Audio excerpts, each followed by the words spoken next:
Hi guys, welcome to my channel education file. मैं हूं अनिल कश्यप और आज हम पढ़ने वाले हैं रियलिज्म के बारे में और इसकी एजुकेशनल इम्प्लीकेशंस के बारे में। ठीक है, जो टॉपिक है बीएड में अंडरस्टैंडिंग डिसिप्लिन एंड सब्जेक्ट्स में भी है और नॉलेज एंड करिकुलम में भी है। ठीक है, दोनों सब्जेक्ट में सेम टॉपिक हैं फिलोसफीज वाले। तो चलो देखते हैं। तो रियलिज्म को हिंदी में क्या कहते हैं? यथार्थवाद। और रियलिज्म क्या है? One of the oldest philosophies है आइडियलिज्म की तरह। ये कहाँ की फिलॉसफी है? ये है वेस्टर्न कल्चर की फिलॉसफी। ठीक है, और जो वर्ड है रियलिज्म वो है ग्रीक वर्ड से डिराइव, रेस से। ठीक है, इसका मतलब होता है रियल। रियलिज्म के फाउंडर कौन थे? तो रियलिज्म के फाउंडर थे एरिस्टोटल। एरिस्टोटल को माना जाता है रियलिज्म का फाउंडर या यथार्थवाद का फाउंडर या जनक। एरिस्टोटल थे प्लाटो के स्टूडेंट, लेकिन प्लाटो आइडियलिस्ट थे, एरिस्टोटल रियलिस्ट थे। तो दोनों के मतभेद थे, या आप कह सकते हो दोनों के काम करने के तरीके अलग थे। तो एरिस्टोटल को कहा जाता है रियलिज्म का जनक। तो प्रोफेसर डीएम दत्ता कहते हैं कि जो रियलिस्टिक एटीट्यूड है ये कोई नई फिलॉसफी नहीं है। ये कहते हैं कि ये क्या कहते हैं, ये क्या है, ह्यूमन का इंस्टिंक्टिव बिहेवियर है, इंस्टिंक्टिव इंस्टिंक्ट है कि सभी लोग क्या करते हैं, भौतिक चीज से ही बिलीव करते हैं कि कोई चीज रियल है या नहीं है ना। यथार्थवाद उसको चेक करके, उसको ऑब्जर्व करके, उसको एक्सपेरिमेंट के द्वारा प्रूव करके तब बिलीव करते हैं कि कोई चीज़ कैसे काम करती है। तो इनका कहना है कि ये जितना पुराना इंसान है, मतलब जब से इंसान ने रहना स्टार्ट किया, रियलिज्म भी तब से ही इस पृथ्वी पे है। आई होप क्लियर है। और क्या कहता है रियलिज्म कि जो वर्ल्ड है, जो धरती है, वो क्या है, रियल है, मटेरियलिस्टिक है, मतलब भौतिक है। सब कुछ क्या है, भौतिक चीजें हैं। रियलिज्म कहता है कि जो हम परसीव करते हैं या देखते हैं वो क्या है, ट्रू है, वही सत्य है। जो दिखता है हमें वही सत्य है। रियलिस्ट बिलीव करते हैं कि प्रेजेंट लाइफ ज़्यादा इंपॉर्टेंट है और इसी के अकॉर्डिंग हमें जीना चाहिए, या डे टू डे लाइफ के अकॉर्डिंग हमें काम करनी चाहिए। ओके, नॉलेज क्या है, रियल है और कैन बी एसिमुलेटेड, मतलब इकट्ठा की जा सकती है ह्यूमन बीइंग के द्वारा। रियलिस्ट डिस्टिंग कर सकते हैं अपीयरेंस के बीच में और रियलिटी के बीच में। अपीयरेंस है दिखावा और रियलिटी क्या है, सत्य। कैसे करेंगे? सपोज कोई चीज़ दिख रही है तो वो उसको ऑब्जर्व करके, एक्सपेरिमेंटेशन करके पता लगा सकते हैं कि किस तरह से उसकी ओवरऑल वर्किंग हो रही है ना। तो उसके बारे में क्या है, रियलिटी पता चल जाएगी। और रियलिस्ट बिलीव करते हैं कि जो हमें पता है ऑलरेडी वो क्या है, अप्रोक्सीमेशन है, मतलब अप्रोक्सीमेट है वो रियलिटी। और क्या है, अगर हम इस चीज पे और ऑब्जर्व करेंगे तो हम उसकी रियलिटी के और ज्यादा पास चले जाएंगे। ठीक है, सपोज आपको कोई चीज दिख रही है, आपने वो मान लिया रियलिटी है, लेकिन वो क्या है, अप्रोक्सीमेशन है। आप उसको और स्टडी करोगे, उसको और ऑब्जर्व करोगे, आपको रियलिटी और अच्छे तरीके से पता चलेगी। ठीक है, एम्स ऑफ एजुकेशन क्या है रियलिज्म के अकॉर्डिंग, यथार्थवाद के अकॉर्डिंग? तो इसका one of the most important aim क्या है, education should prepare the children for a happy and successful life. कि बच्चा खुश भी रहे और सक्सेसफुल भी रहे।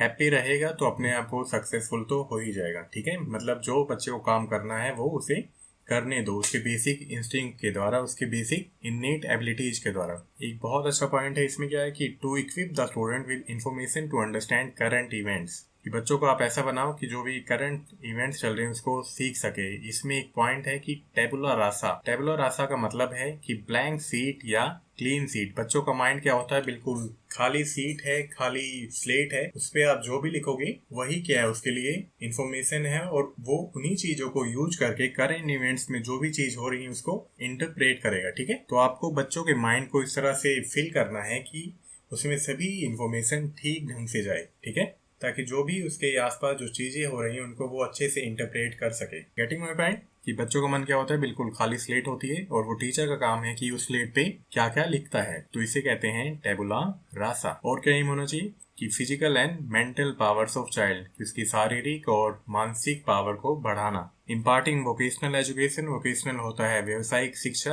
तो बिल्कुल स्किल्स सिखाना बच्चों को बहुत इंपॉर्टेंट है, क्योंकि स्किल्स हमारे एजुकेशन सिस्टम में बिल्कुल नील है।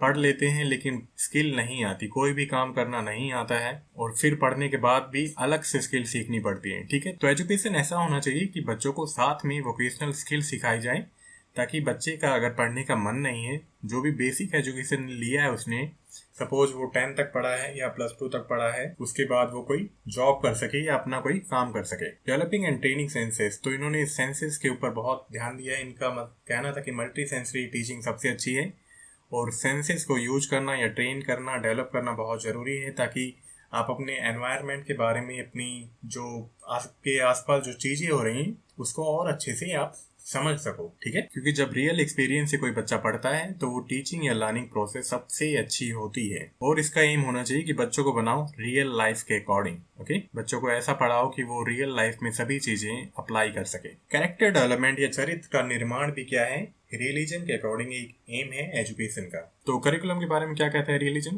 तो रिलीज बिलीव कि ऐसे सब्जेक्ट होने चाहिए, ऐसी एक्टिविटीज होने चाहिए करिकुलम में जो कि बच्चों को डे टू डे लाइफ या डे टू डे लिविंग के लिए तैयार करें, ठीक है। ये करंट लिविंग पे ज्यादा ध्यान देते हैं, तो बच्चों को ऐसे सिखाओ, बच्चों को ऐसे पढ़ाओ, ऐसी एक्टिविटीज हो जो कि उनकी डे टू डे लाइफ में ज्यादा यूजफुल हो। ओके, तो ये क्या कहता है कि करिकुलम में ऐसी यूटिलिटीज होनी चाहिए, ऐसी नीड्स होनी चाहिए, बच्चों को रियल सिचुएशंस प्रोवाइड करनी चाहिए, ऐसे सर्कमस्टांसेस प्रोवाइड करने चाहिए ताकि बच्चा अपनी प्रेजेंट लाइफ के अकॉर्डिंग या अपनी लाइफ के अकॉर्डिंग सभी स्किल सीख सके। ओके, मतलब लर्निंग बाय डूइंग को बढ़ावा देता है रियलिज्म। तो जो रियलिज्म है वो नेचुरल साइंस पे, नॉर्मल साइंस पे और वोकेशनल स्टडीज पे बहुत ज्यादा ध्यान देता है। और इसके लिए सेकेंडरी चीजें क्या हैं, आर्ट्स, लिटरेचर एंड लैंग्वेज, ये सब क्या है इसके लिए सेकेंडरी चीजें। प्राइमरी सब्जेक्ट्स क्या है, nature, science and vocational studies. Release के अकॉर्डिंग 30 सब्जेक्ट्स हैं और उनमें से बच्चा कोई भी सब्जेक्ट्स अपनी नीड के अकॉर्डिंग, अपनी इंटरेस्ट के अकॉर्डिंग, अपने नेचुरल इंस्टिंक्ट के अकॉर्डिंग सेलेक्ट कर सकता है और वो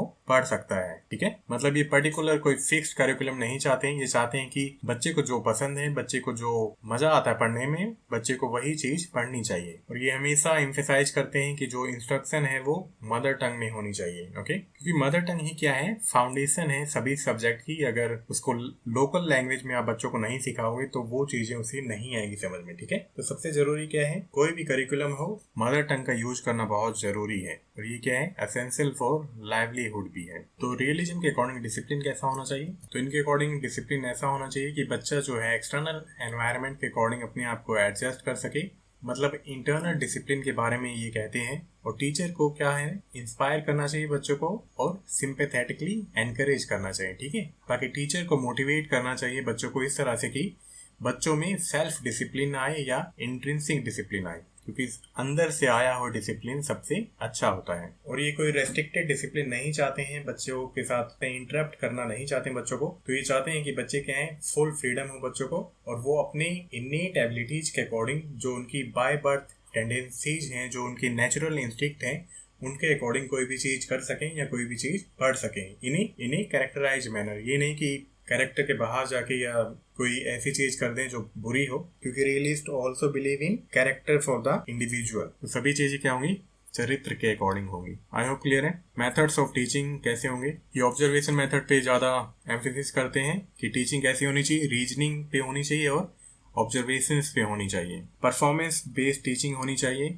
तो ये एरिस्टोटल इसके फादर थे रियलिज्म के, तो उन्होंने साइंटिफिक लॉजिक पे भी, तो वो साइंटिफिक लॉजिक के भी फादर हैं। और इन्होंने क्या कहा कि साइंटिफिक रिसर्च होनी चाहिए, डेवलपमेंट होनी चाहिए और ऐसी स्किल्स पे मास्टरी पानी चाहिए जिससे रिसाइटेशन, एक्सपेरिमेंटेशन और डेमोन्स्ट्रेशन, ड्रिल्स, एक्सरसाइज, ये सभी मेथड्स यूज होने चाहिए टीचिंग के अंदर। तो जो करंट एजुकेशन है ना, इसमें सभी तरह के फिलोसफीज देख सकते हो आप कि किसी सब्जेक्ट में अगर एक्सपेरिमेंट हो रहे हैं तो उसके पीछे क्या है, फिलोसफीज है, realistic philosophy and pragmatist philosophy, ठीक है। कि किसी भी चीज को आप करके देखो, लर्निंग बाय डूइंग करो। इनके अकॉर्डिंग एजुकेशन कैसा होना चाहिए, एजुकेशन ऐसा होना चाहिए कि पहले बच्चों को सिंपल चीजें सिखाओ, फिर उसको कॉम्प्लेक्स की ओर ले जाओ और पहले कॉन्क्रीट हो फिर एब्स्ट्रैक्ट हो, मूर्त से अमूर्त हो थिंकिंग उनकी। तो इन्होंने टीचिंग लर्निंग प्रोसेस पे direct method, indirect method, experiences, field trips के बारे में कहा है कि ये सब होनी चाहिए, लेक्चर्स में मेथड होनी चाहिए, फील्ड्स होनी चाहिए, TV, audio visual aids, computer technology और लाइब्रेरी, ये सभी यूज होनी चाहिए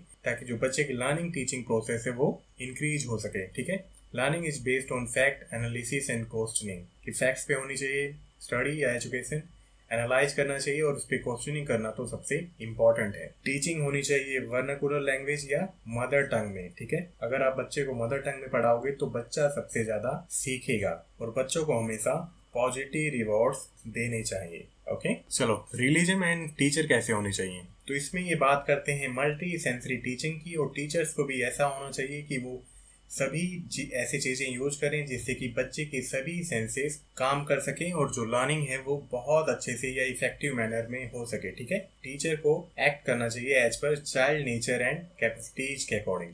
ओके, टीचर को सभी टीचिंग एड्स यूज करनी चाहिए, फील्ड ट्रिप्स यूज करना चाहिए। ठीक है, ताकि जो लर्निंग है वो एनहेंस हो सके, क्योंकि जब बच्चे लर्निंग बाय डूइंग करेंगे, नेचुरल एनवायरनमेंट में जाएंगे, फील्ड ट्रिप्स करेंगे, तो वो सबसे ज़्यादा सीख सकते हैं। जैसा कि फ्रांसिस बेकन है, ये बहुत अच्छे या फेमस रियलिस्ट हैं। इन्होंने इंडक्टिव मेथड की खोज की थी, डिस्कवर किया था। इसमें क्या होता है, पहले ऑब्जेक्ट दिखाया जाता है बच्चे को, देन बच्चे को कहा जाता है कि वो उसे ऑब्जर्व करे, एक्सपेरिमेंट करे, देन उस बच्चे से वो सभी चीजें पूछी जाती हैं क्या कि आपने क्या इससे सीखा है। तो जिस चीज में पहले आप बच्चे को कोई प्रॉब्लम दो और बच्चे को कहो कि वो सॉल्यूशन निकाले, तो ऐसे मेथड को कहा जाता है इंडक्टिव मेथड। ठीक है, और आप बच्चे को पहले बता दो कि किस तरह से प्रॉब्लम देनी है और फिर आप उसको ऑब्जेक्ट दो, वो होता है डिडक्टिव मेथड। ठीक है, तो इंडक्टिव मेथड की खोज की थी फ्रांसिस बेकन ने। जैसे मैंने बताया कि इस मेथड में क्या होता है, बच्चा अपने आप ऑब्जर्व करेगा, एक्सपेरिमेंटेशन करेगा और जो रिजल्ट्स होंगे उन्हें भी कंक्लूड करेगा। ठीक है, तो इस केस में क्या है, बच्चा सेल्फ लर्निंग कर रहा है, तो टीचर का काम क्या होगा कि उसे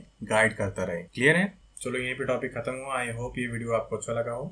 आप लाइक कर सकते हो, चैनल को सब्सक्राइब कर सकते हो और फ्यूचर नोटिफिकेशन के लिए दबा सकते हो bell icon. Till then bye bye, take care.